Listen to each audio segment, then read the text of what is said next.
We need to plot the rays.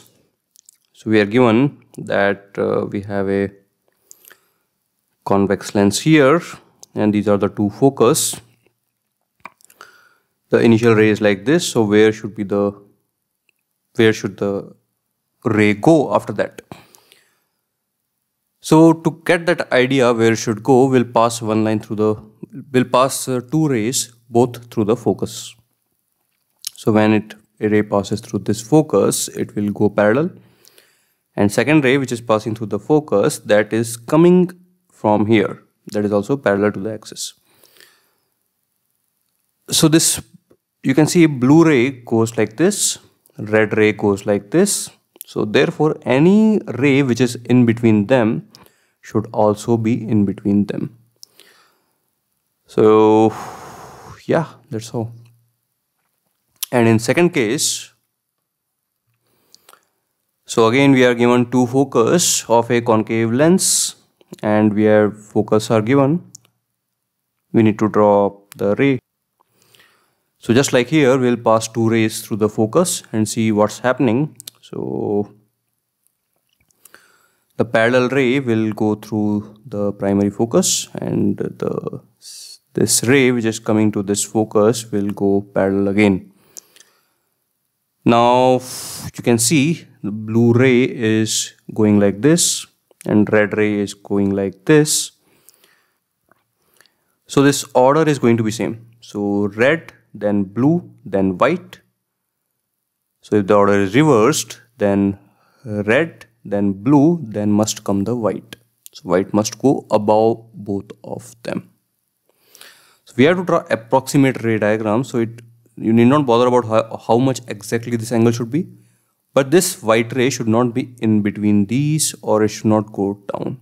That is what is important.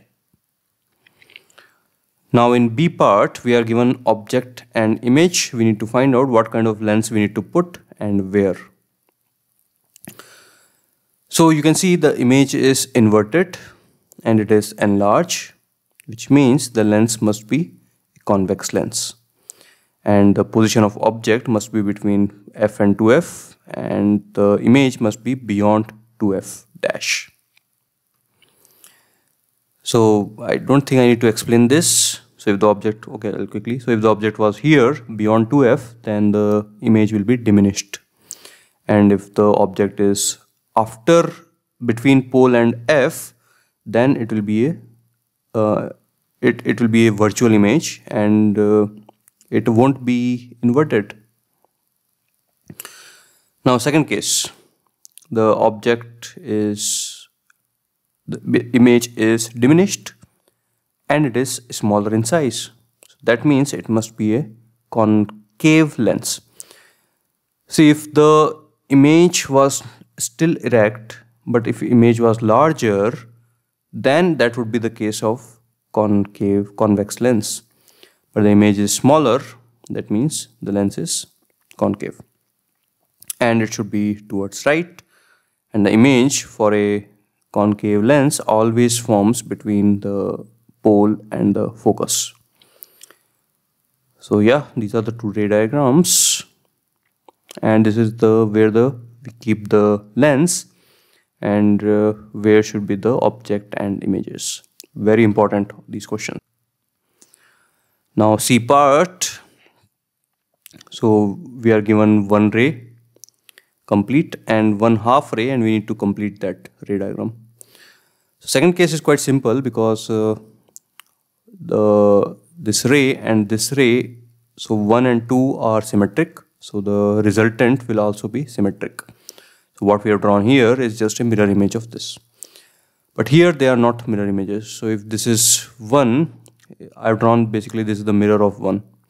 So if I invert this 1, it will look like this yellow line, and our line which we need to complete is below that. So convex lens converges the ray. So if it is above, this yellow line is above, so that is getting converged here. So if the line is below that, that should be then above the yellow line. So this is how the ray will look like. And of course, this angle must be same as this angle. Actually, no. These angles need not be same. They need not be same. But the important thing to learn here is if this ray is below yellow, then here the ray will be above yellow, the refracted ray. All right.